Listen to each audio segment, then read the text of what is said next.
Welcome to another episode of Good Value by Antipodes. Today, I have the pleasure of welcoming back Ian Harnett, co-founder and chief investment strategist of Absolute Strategy Research, one of a handful of highly regarded independent global macro research firms. Ian and his team provide valuable insights to institutional investors and other big corporations. Global equities could be entering a period of transition. The US has continued to show resilience, but signs of strain could be emerging in the labour market. At the same time, markets are more concentrated than ever, hinged on AI, while Europe and China are vying to reassert themselves. Today, we'll unpack these shifts and ask where the real risks and opportunities lie for investors. Ian, welcome back. Thank you very much indeed, Alison. It's always a pleasure to be with you and the Antipodes team. Look, let's get straight into it. The US is a consumption-driven economy, so the health of the household is critical to keep the wheels turning in the US. Now, we've recently seen signs of softness in the labour market. Job creation has slowed from more than 100,000 jobs per month to 30,000. And for the first time since 2021, there are fewer jobs available versus the number of people unemployed. But despite this, US unemployment is still low at 4.3%. So, Ian, what message are you reading from the labour market data? So I think what we've been emphasising to clients around this labour market data is that remember we're coming from this pandemic background, that in the pandemic, people, laid off a lot of workers, particularly in the United States, and trying to get the quality and quantity of workforce back in place over the last couple of years has been a really big struggle for people. So, I think what we're seeing is a slowdown in the employment level, so they aren't necessarily wanting to take on lots of new labour. But bear in mind that, it's going to be tough. If you're not going to shed that labour, if you've been working really hard for the last 3 years to get them on board, you're not going to want to shed that labour until you see a big cash flow shock. And that's actually going to be one of the themes I think we'll come back to time and time again here, that at the moment, just remember, you're still looking at markets where people are anticipating S&P earnings growth close to double digits this year. Is that really an environment where you want to be shedding labour? So, it's companies by and large that shed labour. I know the government's playing a role here, but it's companies that shed labour. And whilst we've still got that earnings growth still looking fairly benign, I think you're going to see this strange situation of job creation being limited, but job losses also being limited. Now, the Fed has suggested that we need, or that the US needs 70,000 jobs to be added each month to keep that unemployment steady. But could break-even job creation actually just be lower than this? And what would you need to see to push you towards that slowdown or recession call? So I think, yes, it may be lower because of those reasons I was talking about, the wanting to hang on to people. But I think remember that whilst everybody loves to focus on consumption about recession, because of its share of total GDP, actually the delta in economic activity is always driven by investment, inventories and trade. And one of the data points that our chief economist Dominic White has flagged to clients recently is that the AI capex expansion over the last 6 months, just in that part of tech alone, has generated more or contributed more to GDP in the US than total US consumption. So actually, that investment side, which again links into those profit numbers, is actually still holding up. So, that's, I think, the thing that's stopping you seeing a shift back towards that more negative environment. And indeed, our leading economic indicators are actually very benign. They're showing recovery rather than recession. So I think some of this recession hype's probably been overdone. Actually, this AI capex expansion, it's something that we're definitely going to delve into in a few moments. I'm sure we will. Topic du jour. But before we move on to that, I think, though, when you look at the S&P, it's priced at 23 times forward earnings, which is a very, when you're looking at that compared to history, that's a pretty full multiple. Now, do you think the market is becoming a little bit complacent, or perhaps just very comfortable that we've got this Goldilocks scenario where the economy is slowing just enough for rate cuts, but without, tipping into a lower growth scenario or a harder landing scenario. Yeah. And so one of the frameworks that we've used to look at valuations in the past, Alison, I've probably talked to you about it before, is that this trade-off between growth and inflation is a very, effectively the Goldilocks scenario is a really good indicator of changes in PE multiples. So in a world where inflation goes up and growth goes down, that tends to depress economic multiples. But in a world where inflation remains benign, then, you still have a very, you can justify these higher multiples to some extent. And at the moment, we're not seeing enough of that shift. So in our work with our clients, we have a chart that shows the misery index of unemployment and inflation, but is set against the equity risk premium, which is another way of thinking about valuations. If you use that, then you can see that low unemployment, relatively low inflation, there's no real economic stress. So if you're looking at uncertainty against the equity risk premium, another chart that we would normally use, that's very high. You should be seeing things getting worse. But the reality so far is that we haven't hit those inflection points yet to get you nervous. And speaking of benign inflation, it's interesting, Ian, about tariffs. Now, look, there's been so much discussion around tariffs since they were announced earlier this year and what that may do to inflation. Now, as we know, the effective tariff rate in the US jumped from around 2.5% to close to 17% with the changes that have been announced. And the market still seems very relaxed about this. And look, part of that is because it just hasn't really started to pass through yet. We're very early on. But it's been interesting. When I was looking at the recent set of quarterly earnings coming out of the US, and Walmart made an interesting comment around warning of higher costs, actually, as inventories are going to have to start to be replenished at these post-tariff levels. And at some point, this may then have to be passed on to consumers. So while the market seems very relaxed, my question to you, Ian, is, do tariffs matter? So I think in the long run, absolutely, they will matter. And I think we all know that tariffs will end up with higher inflation and weaker economic growth. Thinking about that Goldilocks scenario we just talked about, Alison, that for us unambiguously means that multiples will be coming down or be under pressure. So expecting to see multiples higher from here, I think, is a dangerous assumption.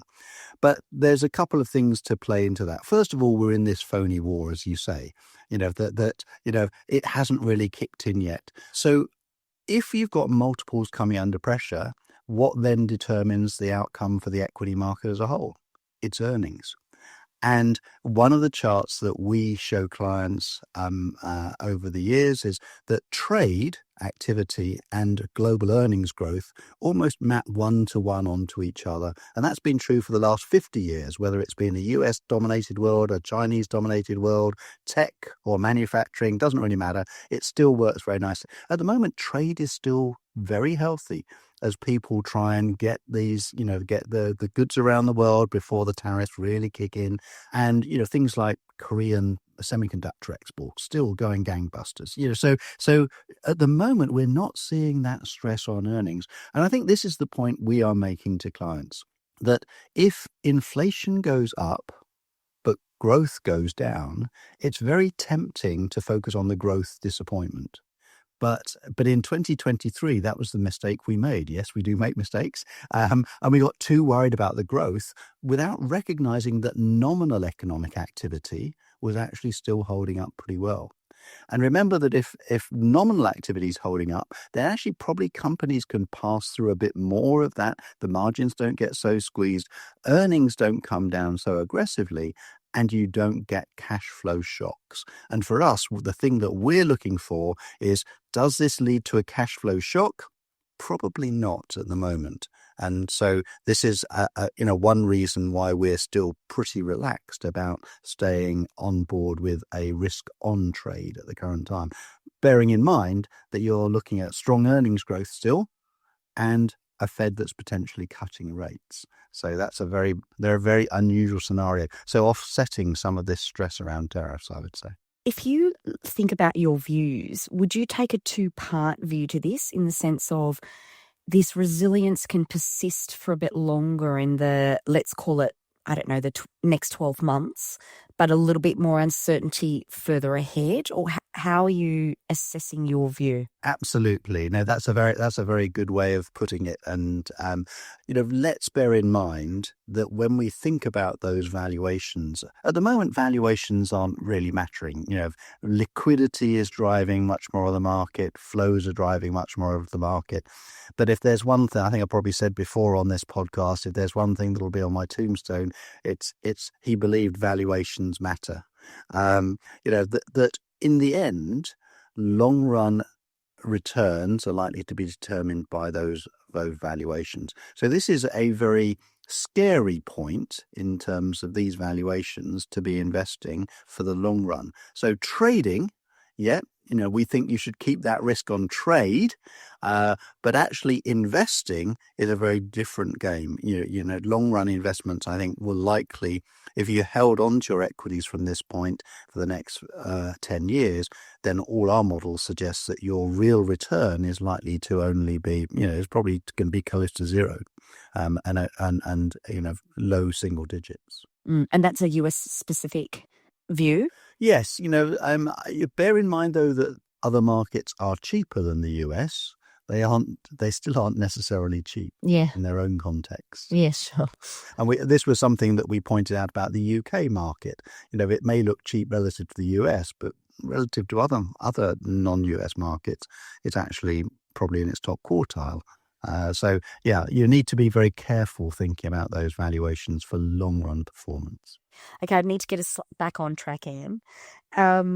Now, you and I, let's get stuck into this AI bubble. Now, you and I have spoken about market concentration and the narrowness of returns many times. In fact, we spoke about it a year ago on this very podcast. And since we've spoken about it, indices have become even more concentrated, hinged on AI. Do you see this as an echo of past bubbles, or is this time different given the scale of AI investment? You've already brought up that scale of, that massive size of AI investment, and as you said, it's generated more to GDP than consumption. So what do you think about this AI bubble, and what do you think it would take to broaden leadership in the market? So I think the fact that you've used the word bubble gives away, probably your view and my view. That even a year ago, as you say, Alison, we were seeing some of the bubble characteristics emerging. So stock prices going exponential. We would also emphasize things like companies buying each other's goods, and companies doing deals between themselves that are and using their inflated share prices to actually complete those deals. We wrote a note recently for clients just emphasizing that this, and the fourth element would be vendor financing, which is another, I'll give you money to buy so that you can buy my goods. Well, that tells you something as well about the level of where we are on this bubble. The last thing that we were looking for was a CapEx boom. Now that's the fifth and probably final piece of the bubble jigsaw. So the fact that we are now getting this massive CapEx build out is really important. It really shows you that we are probably in the bubble end game, as we wrote as the title of our note. But it's a really important phase, because one of the things that we've been thinking about and writing about is that you actually need that CapEx build out to get the underlying technology built into the global economy further out. But, remember, who are some of the big digital winners today? Apple, Microsoft, Amazon, Oracle. How much did they lose in the last bubble? They lost between 65% and 95%. Amazon lost 95% of its value in the tech blow up. And yet they are the winners today. So, that just because you are the winner today or the winner in the future doesn't mean to say that you are going to be immune from having a setback. The other thing is that you need that complete collapse, so that you can then, the capacity can be used by other people more cheaply going forward. So that's the kind of thing that we're talking about. Now, Ian, we spoke about market concentration and the narrowness of returns when we chatted about a year ago. But since then, indices have become even more concentrated, hinged on AI. Do you see this as an echo of past bubbles, or is this time different given the scale of AI investment? And what do you think it would take to broaden leadership? Yes, I think that absolutely, Alison. As you say, last year we were already seeing some signs of bubbles emerging in AI. You have the exponential share prices, which are pretty characteristic. You also saw them trading between themselves, but also doing deals. The final part of that phase was around vendor financing as well. I'll give you money so as you can buy my goods. That's always a sign that you're towards the back end of a bubble. What was missing was that capex element, and that's the thing that has changed. And so even just this last week, we wrote to clients saying that the capex was actually a sign of the bubble endgame taking place here, and that is what you actually really need to see to get you into that boom bust phase. But I think the thing to remember is that you actually need the bust as well for the technology to eventually become fully embedded in the economy as a whole. Is a phrase we're using is Schumpeterian waste, which is creative destruction of Schumpeter. That when you get a lot of bubble activity, that reduces the cost of capital for investment and capex, and that allows excess capex to be built out. The problem is that whilst the technology may be structural, your end users normally have cyclical cash flows. So at some point, you're going to run out of that of money to carry on building out this capex, and your client will run out of money to buy it, and that's when you normally get a crash. And just remember that some of the digital winners from today, Amazon, Oracle, Microsoft, Apple, they lost between 65% and 95% of their value in the last bust, in that tech bubble bust. But it doesn't stop them being the winners today. But if you need that lower cost of the capacity in the aftermath of the bust to be bought up by others, and then you start finding that the killer apps start to emerge. Remember that the iPhone didn't really come through until 2007, and yet the bust occurred between 2000 and 2002. You need that lower that excess capacity being available to actually broaden things out. So I'm not sure that we're going to see the market broaden out from here. We've already seen some broadening, but that's just general economic growth. And I think that talks back to some of the things we were talking about before, that nominal GDP growth is actually holding up quite nicely, rather than it becoming, the rest of the market catching up with a capex cycle that's driven by AI.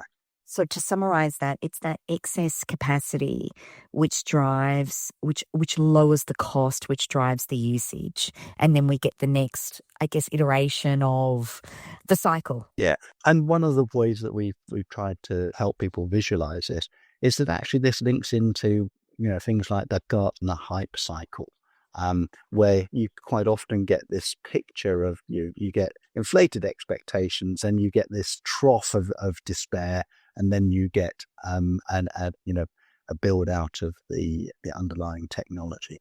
So I have no doubt that AI will be a key element of our lives today, in 10 years' time. But do you want to pay 8 times sales or whatever, or and 50 times earnings to be in that story? And some of the academic work that we've looked at just highlights that. Remember, the trouble is that the equity holders pay for this capex build out, and then they get wiped out. So I think that's the danger.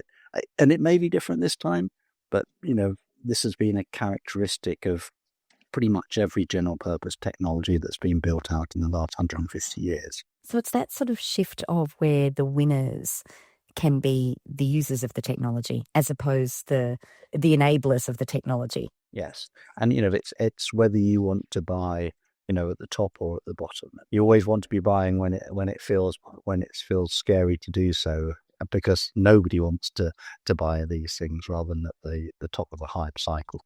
Now, Ian, it's interesting that this calendar year, certainly, the drivers of returns have shifted somewhat. We haven't had that same US-dominated, equity-dominated market like we've seen, let's call it over the last 2 to 3 years, where really it was just all about US equities. This calendar year, it has been a bit different.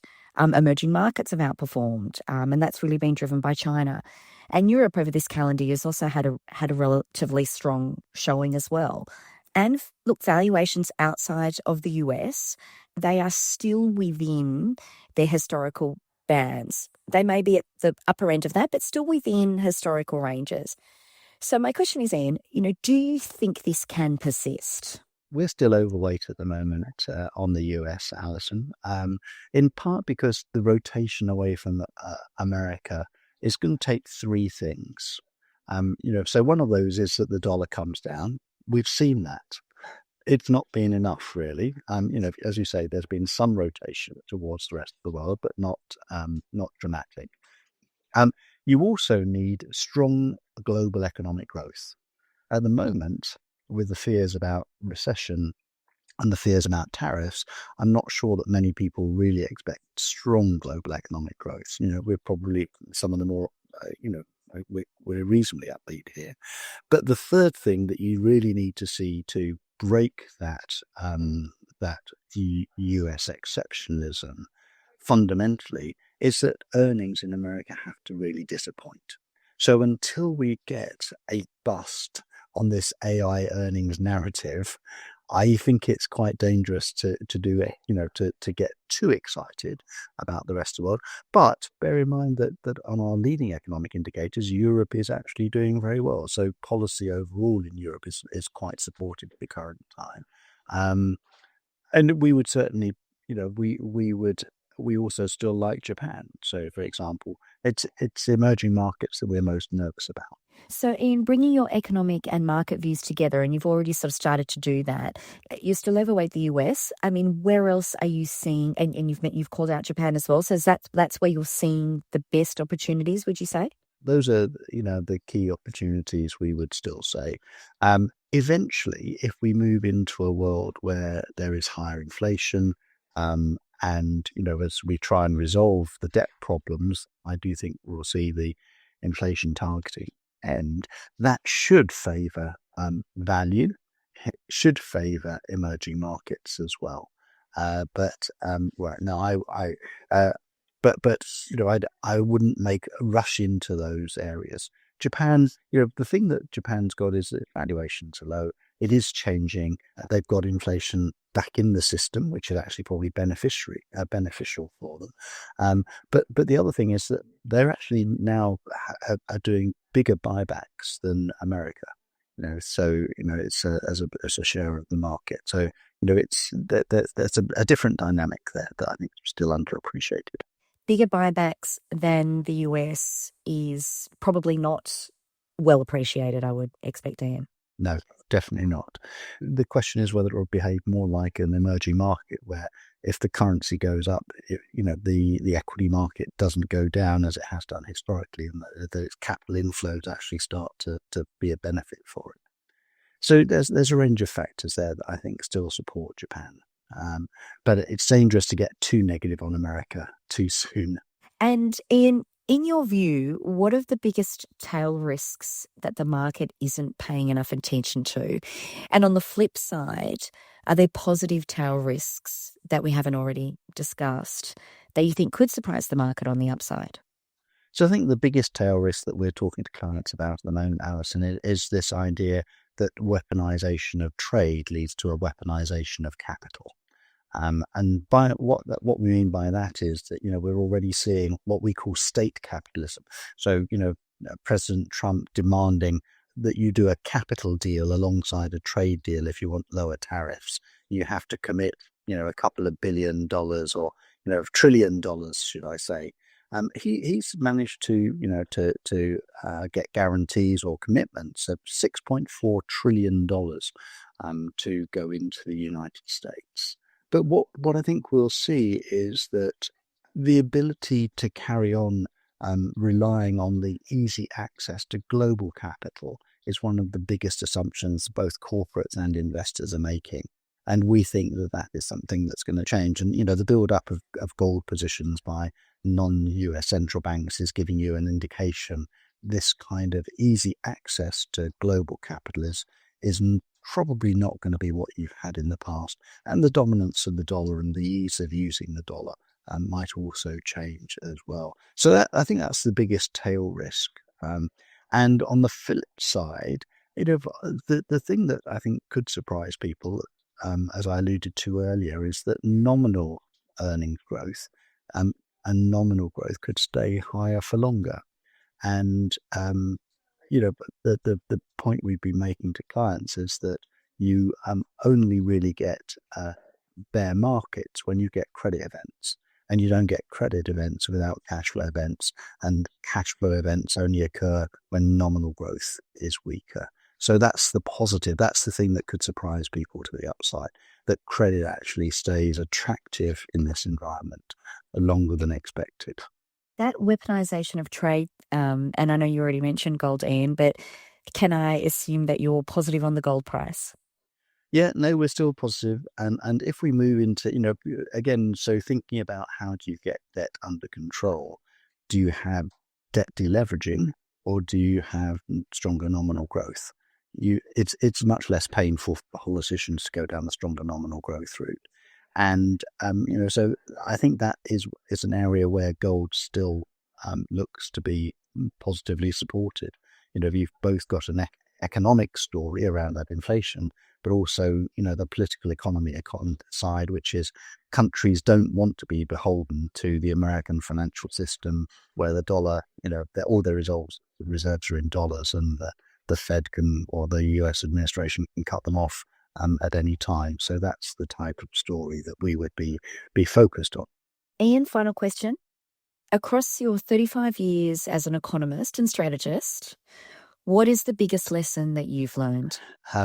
I think that there's two. First of all, the one thing that markets teach you is humility. Oh, yes. So that actually leads to the second second observation, which is, one of the things that we try to do is to have strong views, but held lightly. And that's a tricky thing. If you don't have a framework for thinking about the world, then you'll just be meandering everywhere and you'll be switching your mind, from one. But I know that your founder and leader, Jason, is very good at having those strong views, but also then, recognizing, none of us are omniscient. We're not going to get it right all the time. And so, you have to pay attention to what the facts are telling you. And when the facts are changing, it's wise to look at them. To reassess, yes. Very, very good advice, Ian. Thank you so much for your time. I know I always enjoy hearing your insights. So thank you for being on the podcast today. And thank you very much for asking me. Always a pleasure, Alison. Thank you. Bye. Thanks, Ian. The content in this podcast is general information only. It is not advice of any kind and doesn't take into account your personal financial situation, objectives, or needs. You should seek professional advice before making any financial decisions. Stock commentary is illustrative only and not a recommendation to buy, hold, or sell any security.